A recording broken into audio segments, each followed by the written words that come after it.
Hello আমার প্রিয় পরিবার, সবাইকে স্বাগত আরও একটা নতুন ভিডিওতে। আজকে ছিল মায়ের কাঠামো পুজো। যেহেতু প্রতি বছর আমি মা দুর্গাকে নিজের হাতে বানিয়ে পুজো করি, তো পুজো করার মাকে বানানোর আগে কিন্তু মায়ের এই কাঠামোটা পুজো করতে হয়। তো আমিও এই কাঠামোটাকে আজকে পুজো করার জন্য বসে পড়লাম। প্রথমে মায়ের এই কাঠামোতে সিঁদুরের টিপ দিয়ে দিয়েছিলাম।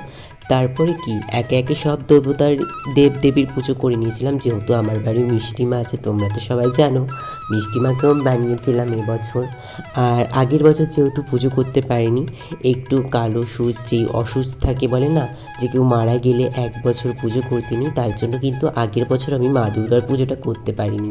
তো এবছর কিন্তু আমি আবার মা দুর্গার পুজো করতে পারবো। আমার তো খুবই আনন্দ হচ্ছে যে মাকে আবার নিজের হাতে বানাবো।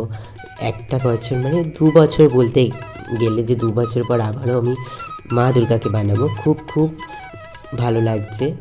আর কাঠামো যখনই পুজোটা করছিলাম না, একটা আলাদাই অনুভূতি, মন প্রাণ ভরে গিয়েছিল যে আবারও আমি মা দুর্গাকে বানাতে পারবো।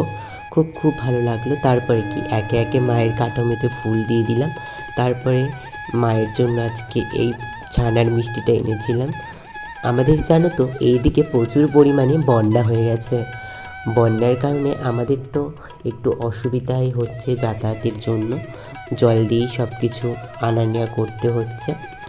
তা কী করব, আমরা তাও কিন্তু মায়ের সেবা করা একদমও ছাড়িনি। জলের মধ্যেও কিন্তু আমরা মায়ের সেবা করে যাচ্ছি। আর ঠাকুরকে পুজো করে নিলাম, সব দেবতা দেব। তারপরে কি পুজো করা সম্পূর্ণ হয়ে গেলে মায়ের চরণে ফুল দিয়ে দিলাম।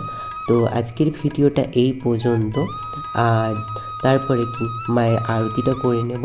ধূপকাঠিটা আজকে জ্বালাতে ভুলে গিয়েছিলাম, যেহেতু মন্ত্র পড়ছিলাম ওর জন্য। তো সব শেষে মায়ের পুজো শেষে মায়ের আরতি করে আজকের ভিডিওটা সমাপ্তি করলাম। তো সবাই ভালো থেকো, দেখা হচ্ছে আরও একটা নতুন ভিডিওতে। নমস্কার। আর সবাই ইউটিউবে নতুন হয়ে থাকলে চ্যানেলটিকে সাবস্ক্রাইব করতে ভুলো না। নমস্কার। আর ফেসবুকে দেখে থাকলে ফলো করে দিও। নমস্কার।